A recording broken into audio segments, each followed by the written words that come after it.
Hello, welcome to another Seiler Instrument Quick Tip. I'm going to talk a little bit about the Snap to toolbar. It can be found by hitting the three dots over on the left toolbar and turning it on. Snap to toolbar. You can see it shows up here. When you're on the map screen in Trimble Access, if you select 2 points and then click and hold the stylus or your finger down in an open area, you can see that there's key in line and key in polyline.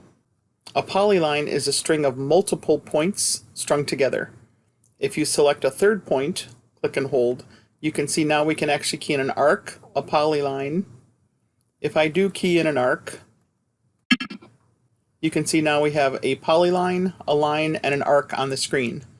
The tool I want to talk about is this intersection tool. So how the toolbar works is you first click on the element that you want, and then identify 2 objects. So I'm going to pick the arc and this line. You can see it calculated this location.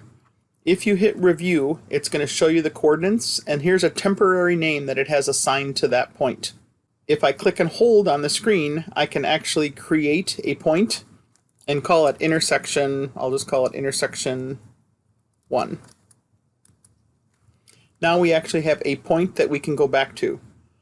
The lines don't actually have to intersect.